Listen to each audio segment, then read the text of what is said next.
Bitcoin the currency of the future, or is it the payment system they're developing? Bingo, it's the payment system. It's the blockchain encryption, and they're interesting things. I think Bitcoin, or the really blockchain encryption that's behind it, has a greater ability to bring more of the world's population out of poverty than anything we've seen in...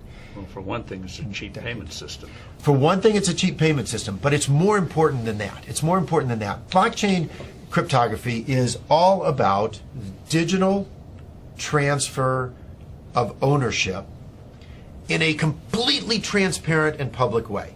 Okay, I don't want to go into any of the math and the complexity behind it, but think of what that means. That means that I can actually record ownership in public in a digital means. 50% of the world's population has a mobile phone. I read an estimate this month that in 2020, 90% of the world's population will have mobile phones. That's probably a high estimate, but that's okay. Now, $35 smartphones. But we're throwing them away, and they can ship them off to emerging markets.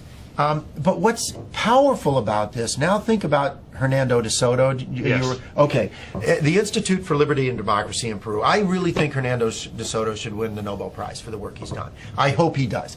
But he's gone around the world and identified one of the most powerful things to the economy and the creation of wealth, and that is the ownership of property. Which you can then use as collateral. Which you can use as collateral, and when you own it, you will develop it. You will. The best thing you can do for the environment is to own it, because when you own it, you make sure it's sustainable for your future family, and that's powerful.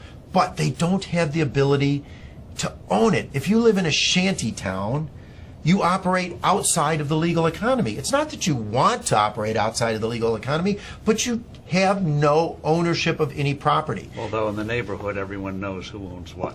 And once you introduce blockchain cryptography, guess what they can do? Have a public ledger of ownership and transfer that cannot be denied because it's absolutely transparent. It's absolutely transparent. It is the means through which these individuals can get exactly what Hernando de Soto thinks they best need to bring themselves out of poverty.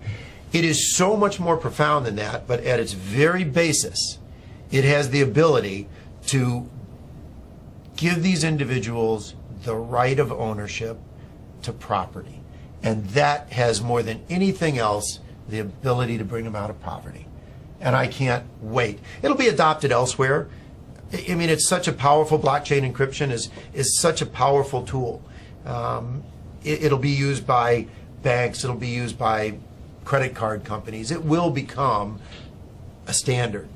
But what's more interesting is what it can do to poverty around the world, to eliminate poverty. But also, what does that mean, that technology mean for credit card companies and the whole payment system, crazy gobbledygook payment system we have today? Very expensive. Doesn't that blow it away? I hope so. I hope so. I mean, think about it. When there was one manufacturer of phones in the U.S. government, what did we have? This big clunky rotary thing that sat on desks. Now, what do we have? Cell phones of all flavors, sizes. I can sit in Africa and on my cell phone take courses at MIT because they're public record. It's absolutely astounding what happens when you can actually innovate around the world and compete.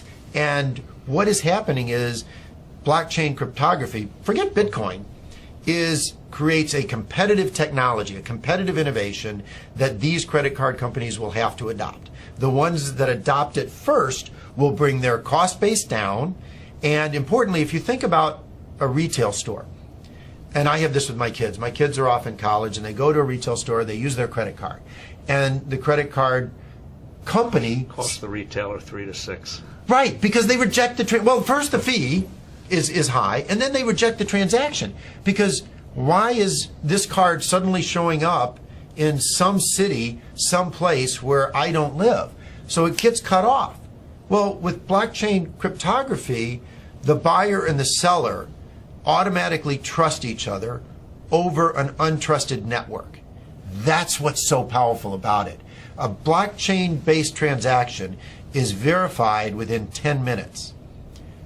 It's not verified within 10 minutes for a credit card, which is why 5 to 10% of all transactions are rejected on the spot. It's not verified until often days later. Even a check is not verified for days. And that is completely taken out of the system. So on day one, the retailer's sales go up because they don't have to reject the transaction.